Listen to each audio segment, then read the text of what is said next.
Le code sushi. Dire non, même aux gentils. Une histoire de prudence pour les enfants et un rappel précieux pour les parents. C'était un dimanche après-midi tranquille. Gabrielle, 8 ans, dessinait un dinosaure sur son carnet préféré. Sa petite sœur, Samantha, qu'on appelait Sam, tapotait sa paille dans son jus de pomme. Leurs parents s'installèrent à la table, visiblement sérieux. « Les enfants, on veut vous parler d'un sujet très important », dit leur maman doucement. « Oh non, pas encore les légumes !» marmonna Sam. Papa sourit. « Non, cette fois c'est encore plus sérieux. C'est pour vous protéger. Vous grandissez, vous allez parfois au parc, à l'école, chez mamie. Mais on veut être sûr que vous saurez quoi faire si quelqu'un vous approche. » Gabrielle redressa la tête. « Quelqu'un comme un voleur ? » ?»« Pas forcément, répondit maman. Quelqu'un qui semble gentil, qui sourit, qui dit qu'il connaît la famille, mais qui ment. » Elle sortit un petit papier sur lequel était écrit en lettres majuscules « Sushi ». Voilà notre code secret. Si un jour quelqu'un vient vous chercher en disant que c'est urgent, qu'il connaît papa, maman, marraine ou mamie, il devra vous dire ce mot. Si la personne ne connaît pas le code, vous ne la suivez pas. Jamais. « Même s'il a un chiot trop mignon ?» demanda Sam les yeux ronds. « Même, surtout s'il a un chiot, ou des bonbons. » Ou s'il vous dit quelque chose de très grave. Gabrielle hocha la tête. Ils posèrent tous les 4 leurs mains au centre de la table. Sushi. Le mot qui pourrait leur sauver la vie. Quelques jours plus tard, à la sortie de l'école, Gabrielle et Sam attendaient leur papa. Il avait un peu de retard. Un homme inconnu, portant une casquette verte et un grand sourire, s'approcha.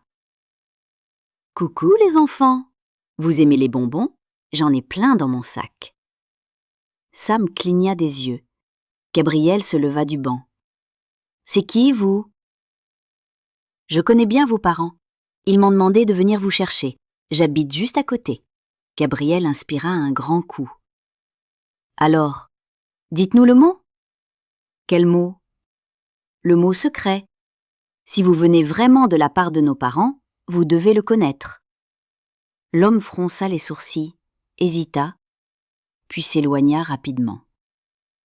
Les enfants coururent aussitôt jusqu'au bureau de la directrice. 10 minutes plus tard, papa arriva en courant, inquiet. « On va bien, dit Gabrielle. Il ne connaissait pas Sushi. » Papa les serra fort dans ses bras. Un samedi, alors que Sam jouait devant chez elle avec une craie et un élastique, une voiture blanche ralentit. Une femme souriante baissa sa vitre. « Coucou ma belle, tu veux venir voir un bébé chien ? Il est dans la voiture, tout mignon. » Sam s'approcha, puis se figea. Elle se souvint. « Vous êtes qui ? » ?»« Une amie de votre marraine. Je sais que tu adores les animaux. » Sam croisa les bras. « Alors, c'est quoi le mot ? » ?»« Pardon ? » ?»« Le mot secret. Si vous êtes une amie, vous devez le savoir. » La femme grimaça, remonta sa vitre et démarra en trombe. Gabrielle, depuis la fenêtre, descendit comme une flèche. « Tu lui as demandé le mot ? » ?»« Elle le connaissait pas, » répondit Sam, fier. Ils firent un check du bout des doigts. Sushi Power. Un après-midi, un voisin que Gabrielle et Sam connaissaient de vue les aborda sur le chemin du retour. « Salut les enfants, vos parents m'ont demandé de vous raccompagner.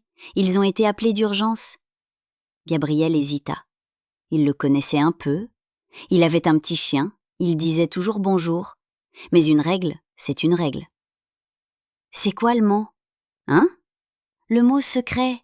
Nos parents nous ont dit que si quelqu'un venait à leur place, ils devaient le dire. » « Gabrielle, tu me connais, je suis ton voisin. » »« Alors le mot ?»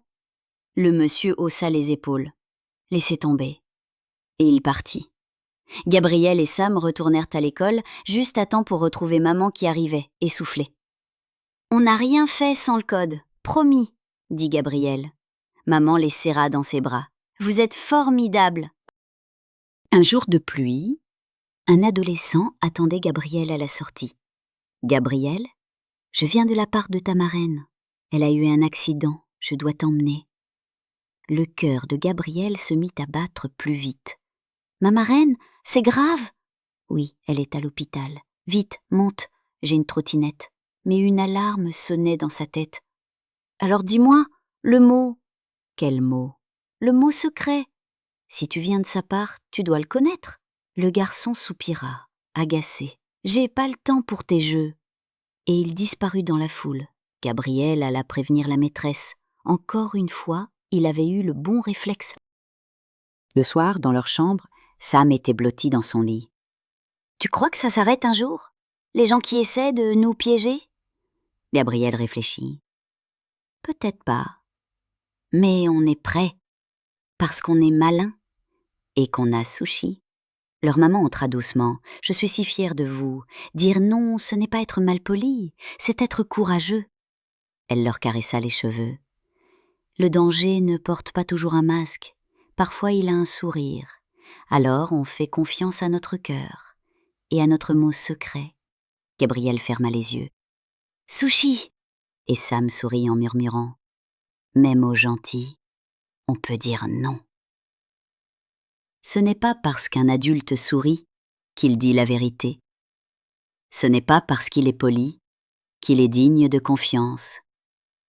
Ce n'est pas parce qu'il connaît la famille qu'on doit le suivre. Le bon réflexe, un mot de passe, une règle, une confiance partagée. Apprenez à vos enfants à dire non. Même aux gentils. Bonne nuit, mes petits rêveurs.